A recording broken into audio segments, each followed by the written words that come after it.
You need to slide them back.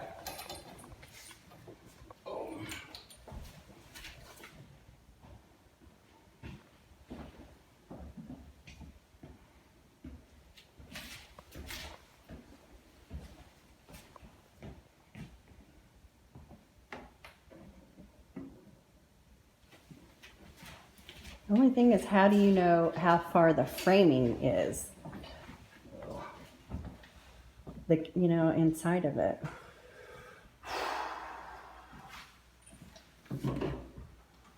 So what you'll have is, you'll have them, Quarter bead.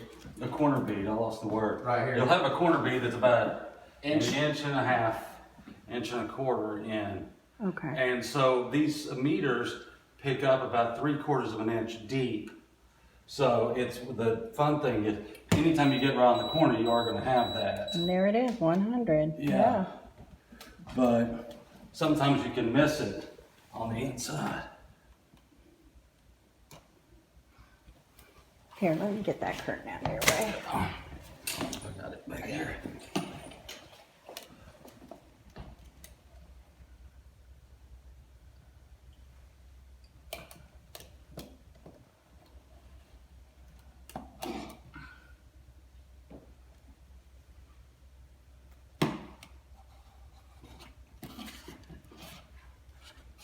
See, this is where you really need to check, is under it more than anything. Because if you have water coming in, you'll see it coming in under it. Yeah.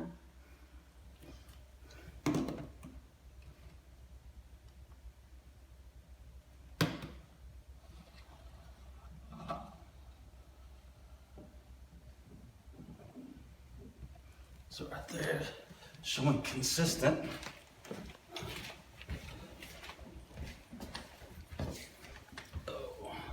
And see, we do have moisture right here that we're showing. That's probably, though.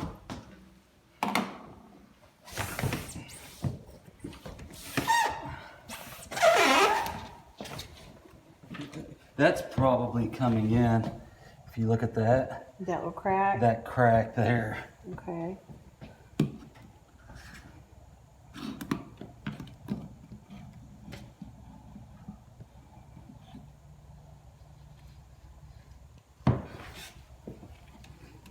So we show a little bit, but not anything that's outside of our realm of issue, a realm of acceptability. Okay. So I'm just going to check the floor right here too, to see if I see anything elevated on the floor.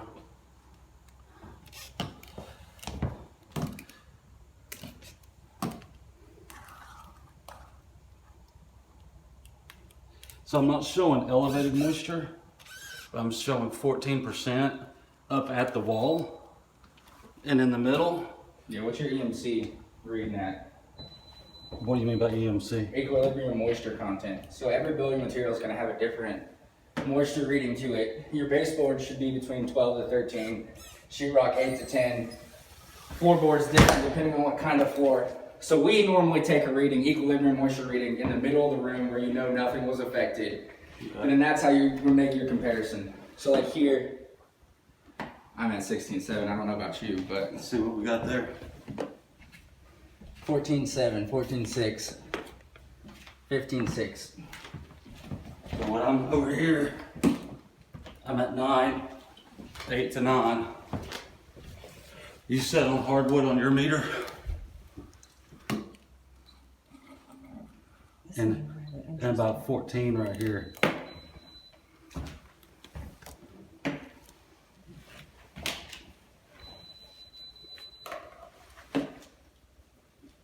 Yeah, 15.2.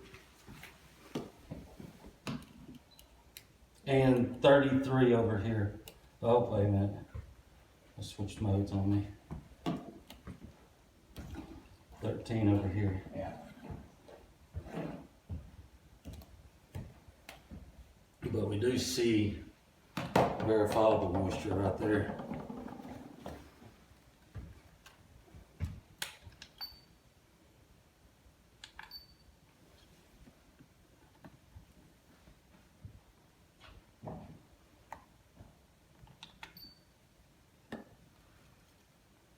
But it's not elevated currently. And it's rained pretty much, what, the last 2 days, 3 days? Yeah, Finally got some nice weather for a little while today.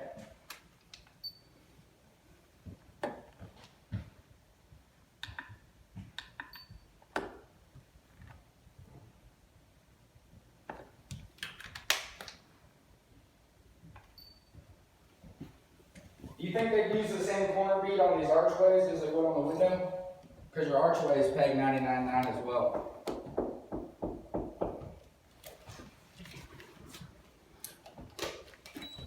This is so interesting. It's fascinating. I know. I'm going to remember this for the next time.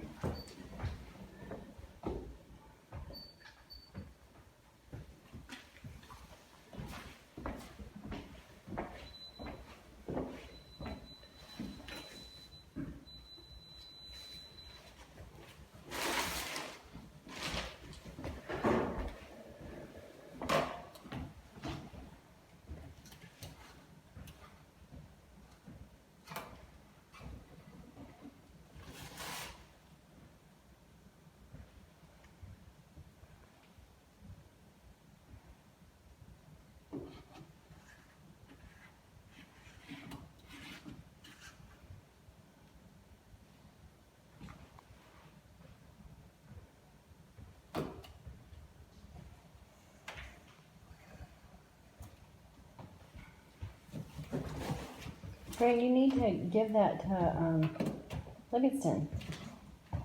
Give this? But yeah, both of them. She could do something really funky with the filing cabinet. We need this. Yeah. You know Aunt Nikki left us their house, right? In Bearden? I didn't. Yes, I did know that, but I don't know Aunt Nikki. Okay. Well, they left it fully furnished, so we've got Oh. too many. I mean, we've got more things than we need in that house, and we got to get rid of some stuff Did first. she die?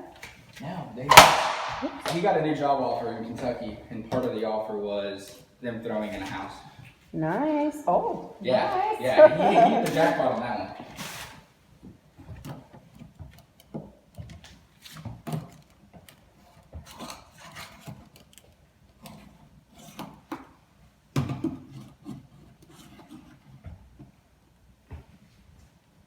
Zero? I'm on the wrong setting. Oh. You gotta change it back and forth. I'm trying to put holes in the wall with the pen meter. Buck, I'm so appreciative of you come out on a Sunday. Yeah, it means a lot. Yeah.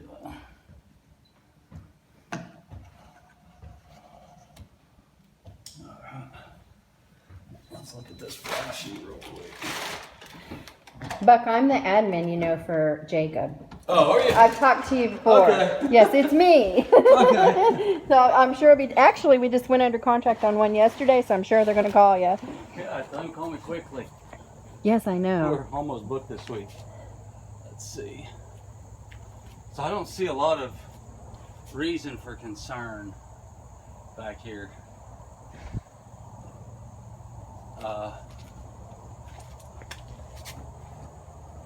One thing we talked about, we were going to get them just to kind of seal this up a little bit, you know, Yeah. so it can't grab water. So we're just like do some caulking and attach that siding. What I would pay attention to too, just right here, is I see a little bit of, my pointer's not working, I do see a little bit of potential moisture staining up there, and sometimes moisture can run over that roof over the chimney, but a lot of times that's just like a 30-cent piece of diverter flashing. Oh, that orangey looking area? Yeah, and so sometimes you Yeah. get a little piece of diverter flashing right there at the very top. Yeah, where it meets the wall, the Yeah. chimney meets the wall. Okay. Yeah. The little rusty color. Yeah. Okay, but that's not the window. That's good.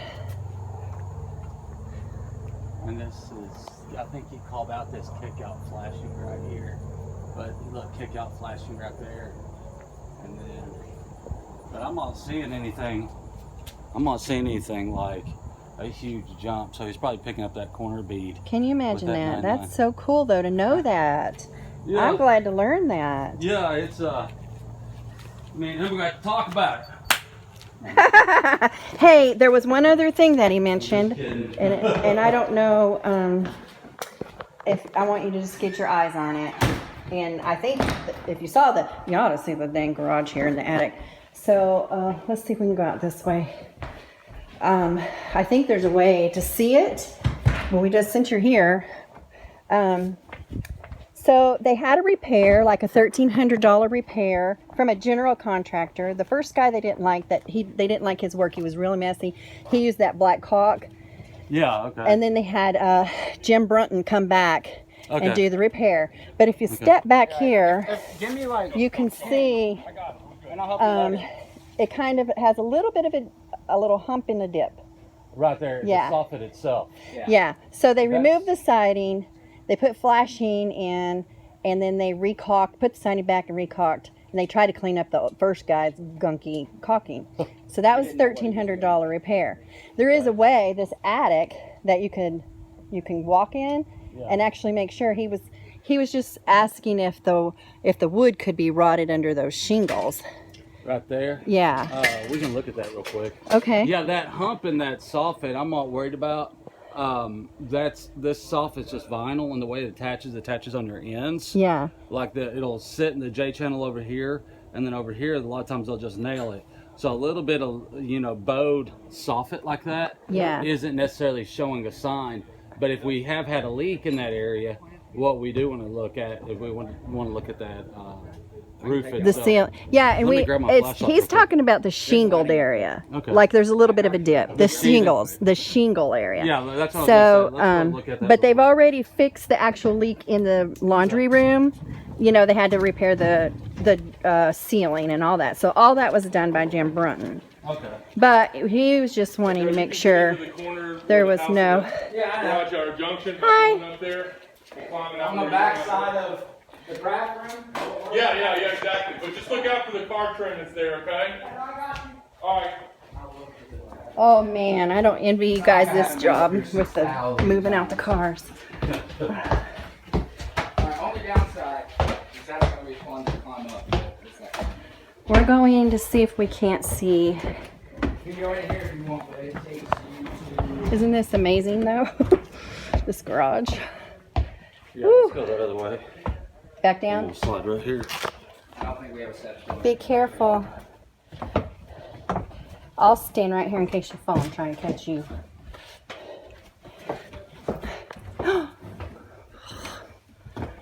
Okay. And flip-flops. Yeah, you want this for your Facebook page? No, thank You want your Look flashlight and stuff? Look what he'll do. I got my phone.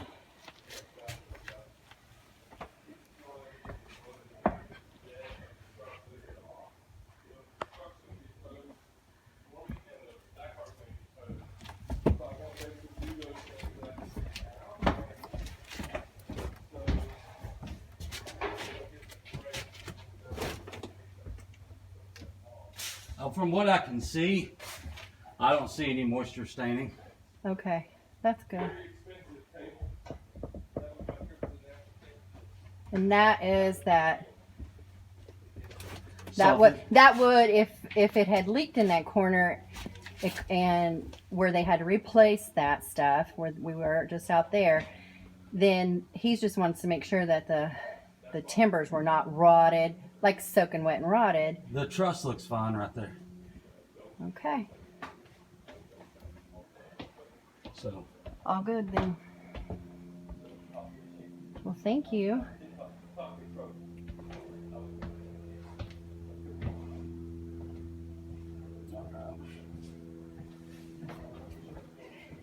He just saw that Jason had noted that dip out there.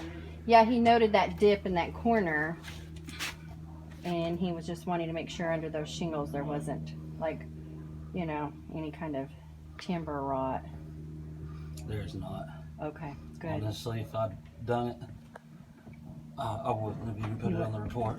Okay. Did you hear that, Barry? He said if he had done it, he wouldn't even put that on the report.